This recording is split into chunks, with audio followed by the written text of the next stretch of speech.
atas nama Mas Eko. Ya. Benar dengan Mas Eko sendiri? Ya. Silahkan duduk ya Mas.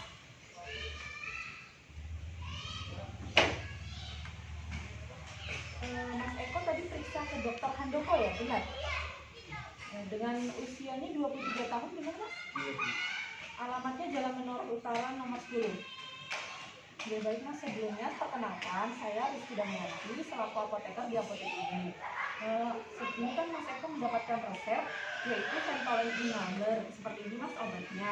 Nah, apakah sebelumnya Mas Eko sudah pernah menggunakan obat ini? Belum pernah nih.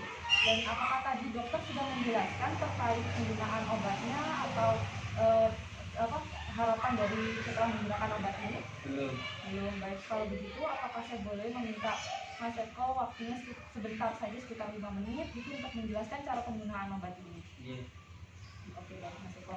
Sebelumnya saya akan mengajukan beberapa pertanyaan nih Mas untuk dokumentasi dari konseling hari ini seperti itu.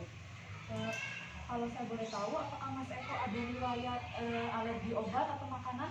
Tidak ada. Tidak ada ya. Apakah Mas Eko sedang mengkonsumsi obat-obatan? Tidak. Tidak. Baik. Apakah Mas Eko merokok? Tidak. Tidak. Baik. Oke Mas Eko, saya akan menjelaskan cara penggunaan dari Ventolin Inhaler. Ventolin Inhaler ini kandungannya salbutamol, Mas. Nah, Ventolin Inhaler ini adalah obat dengan alat cara penggunaan khusus. Jadi saya harus menjelaskan cara penggunaannya.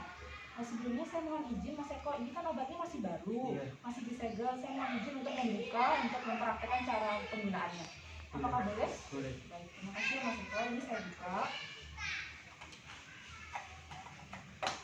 Ini obatnya Mas, namanya Ventolin Inhaler. Jadi obatnya itu ada di dalam tabung yang ini. Nah, ini alatnya.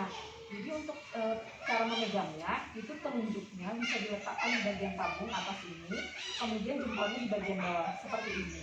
Nah, sebelum Mas Eko menggunakan obat ini, ada baiknya Mas Eko mencuci tangan dulu, menggunakan sabun dan air hingga bersih, kemudian baru bisa dilap menggunakan tisu atau lap kering.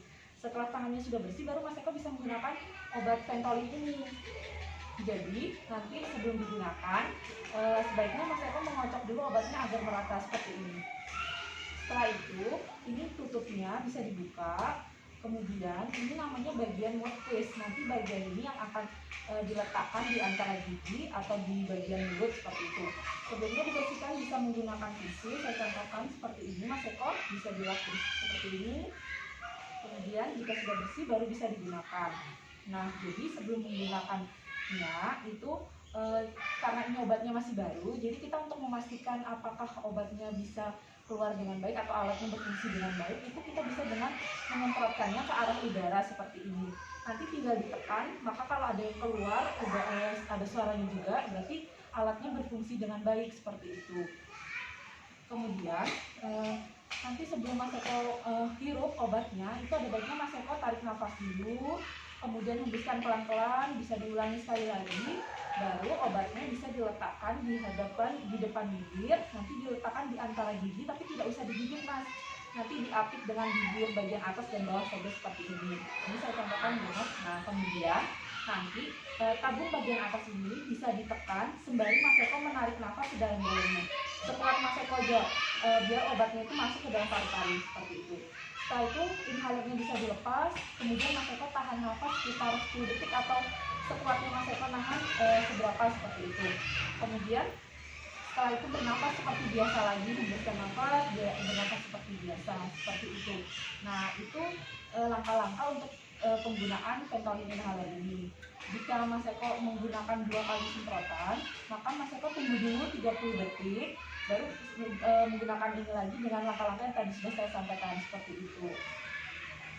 Karena di sini Mas Eko mendapatkan tiap 30 menit 2 semprotan. Jadi misalnya sekarang Mas Eko jam 11 menggunakan sudah 2 semprotan yang saya sampaikan tadi. Nanti 11.30 Mas Eko bisa menggunakan lagi 2 semprotan seperti yang sudah saya sampaikan tadi begitu. Itu untuk 4 jam pertama nih Mas.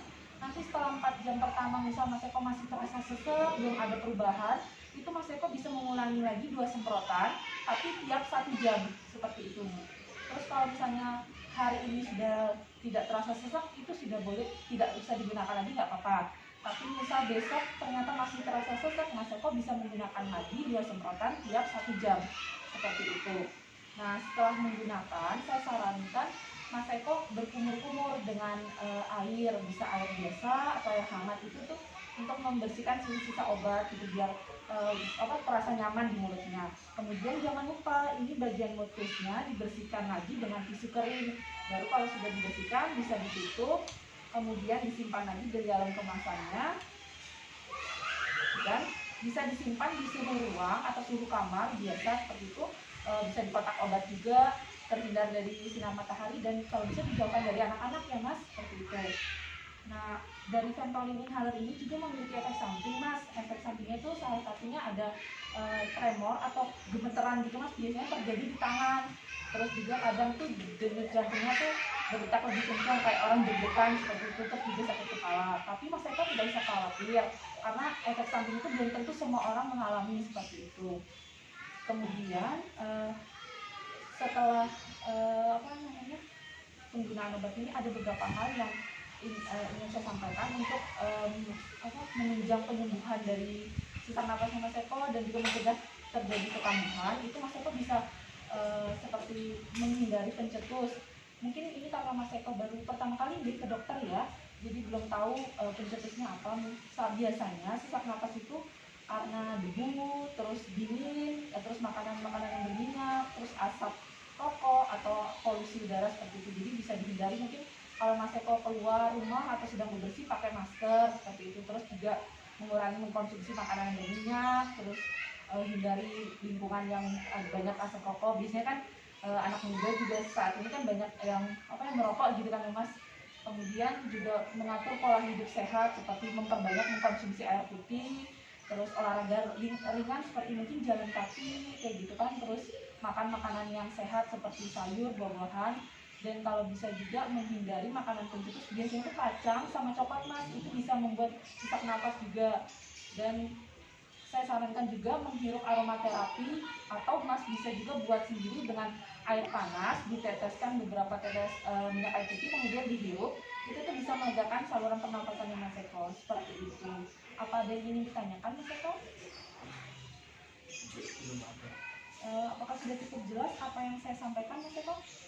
Saya nggak hafal cara penggunaannya. Oh iya, sebelumnya kalau gitu apakah saya boleh meminta Mas Eko mengulangi cara penggunaan dari Ventolin inhaler yang saya sampaikan tadi, untuk saya memastikan apakah informasi saya ada yang terlewat begitu Mas Eko? Sebelumnya saya harus cuci tangan dulu ya. Iya. Kemudian setelahnya saya harus posisinya seperti ini. Iya. Kemudian boleh nggak saya gini? Boleh Mas, senyamannya Mas Eko aja megangnya bagaimana seperti itu. Yang penting tidak bagian mouthpiece-nya dipegang. Ini nggak apa-apa ya, nyamannya ya. Iya. Kemudian dibersihin dulu mouthpiece-nya. Iya. Terus diletakkan di antara bibir dan mulut. Kemudian sebelumnya tarik nafas dulu apa gimana? Iya Lupa benar saya. Mas Eko. Jadi tadi saya tambahkan sebelum digunakan sebaiknya dikocok dulu biar obatnya merata. Nah kemudian Mas Eko bisa buang nafas dulu biar rileks baru pakai obatnya seperti itu. Kemudian dihirup sambil disemprotkan dulu apa dihirup dulu? Jadi sambil ditekan sambil Mas Eko tarik nafas dalam-dalam seperti itu. Kemudian Setelah itu Mas Eko bisa melepaskan inhalernya, terus tahan nafas sekitar 10 detik atau sekuatnya Mas Eko nahan seberapa, baru habis itu bernafas seperti biasa lagi. untuk semprotan kedua, Untuk Mas Eko semprotan kedua itu bisa nunggu 30 detik dulu Mas, baru nanti lakukan langkah-langkah seperti tadi lagi, kayak gitu. habis itu cuci tangan dan kumur-kumur ibu. Iya. Kemudian kalau saya misalkan lupa nanti ibu. Oh iya, baik. Kalau nanti misalkan Mas Eko lupa dengan cara penggunaannya, ini akan saya berikan brosur cara penggunaan inhaler ya Mas. Di sini sudah ada gambar-gambarnya dan juga ada cara penggunaannya seperti itu. Jadi kalau misalnya Mas Eko lupa nanti bisa lihat brosur ini, atau di sini udah saya cantumkan nomor HP saya. Jika Mas Eko ingin menanyakan terkait penggunaan obatnya bisa menghubungi saya. Seperti itu Mas Eko. Dan kalau boleh saya minta nomor HP Mas Eko atau keluarga yang bisa saya hubungi nanti untuk saya sampaikan kembali cara penggunaannya agar bisa mengingatkan Mas Eko. 089 855 55 385. Oke baik, terima kasih ya Mas Eko. Kemudian Ada yang mau ditanyakan lagi Mas Eko? Untuk cara pakainya Bu, Oh iya, untuk yang cara pakainya berapa kali dan lain-lainnya. oh iya, tadi sudah cukup benar yang Mas Eko sampaikan terkait penggunaan Ventolin inhalernya. Saya ingatkan kembali untuk dosisnya atau aturan pakainya itu tiap 30 menit itu 2 semprotan untuk 4 jam pertama. Jadi untuk hari ini Mas Eko bisa menggunakannya 2 semprotan tiap 30 menit. Jadi kalau sekarang setelah ini Mas Eko menggunakan 2 semprotan, setelah itu nanti kalau masih terasa sesak lagi, gunakan lagi 30 menit berikutnya. Begitu sampai 4 jam. Kemudian nanti setelah 4 jam misalnya Mas Eko masih belum mereda juga, Mas Eko bisa gunakan lagi 2 semprotan tiap 1 jam. Tapi jika sudah tidak sesak, bisa dihentikan penggunaannya. Seperti itu Mas Eko. Makasih Bu. Iya, sama-sama. Saya rasa sudah cukup. Semoga Mas Eko lekas sembuh dan sehat selalu ya Mas. Iya, amin. Terima kasih banyak Bu, sehat selalu Iya, juga. ini untuk